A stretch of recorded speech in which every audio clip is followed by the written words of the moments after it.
Europe 1. François Clémenceau et l'international. Selon plusieurs médias américains, François, le président des États-Unis, pourrait être entendu dans les prochaines semaines par le procureur spécial chargé de l'affaire de la collusion russe dans l'élection présidentielle américaine. Oui, alors rien n'indique, Raphaël, pour l'instant, que Donald Trump est sur le point d'être inquiété par la justice américaine dans cette enquête que mène Robert Mueller, désigné par le ministère de la Justice, mais si Mueller veut entendre le président, c'est parce qu'il a suffisamment d'éléments qui lui permettent de croire qu'il sait des choses dans cette affaire et que le seul moyen d'avancer, c'est de le faire déposer sous serment, soit en lui soumettant des questions par écrit, comme ce fut le cas avec le président Reagan dans l'affaire de l'Irangate, soit en l'interrogeant face à face dans son bureau à la Maison-Blanche, comme ce fut le cas pour le président George W. Bush dans l'affaire Valerie Plame, cette espionne de la CIA, souvenez-vous, dont l'identité avait été révélée par des proches du président pour nuire à son mari qui estimait que le dossier de la guerre en Irak était fabriqué de toutes pièces. Soit en l'interrogeant devant un grand jury, comme ce fut le cas pour le président Clinton dans l'affaire Monica Lewinsky.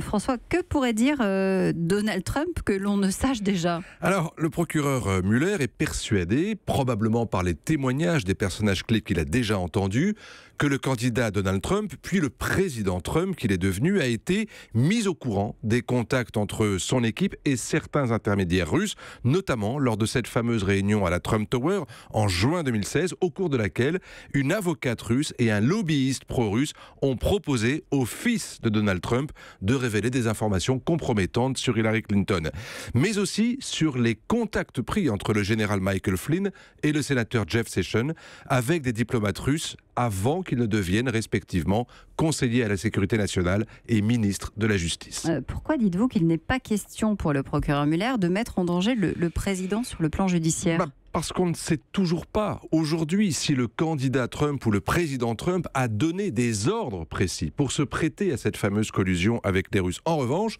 Mueller est sur la piste d'une possible tentative d'obstruction à la justice de la part du président ou de son entourage. La plupart des juristes qu'il vient de recruter dernièrement sont des spécialistes de ce délit de l'obstruction,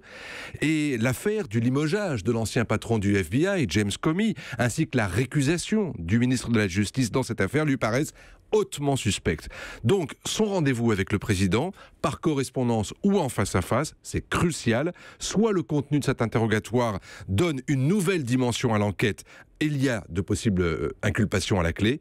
soit l'interrogatoire mène le procureur dans une impasse, et là, on pourrait mettre fin à ce feuilleton interminable. Europe 1.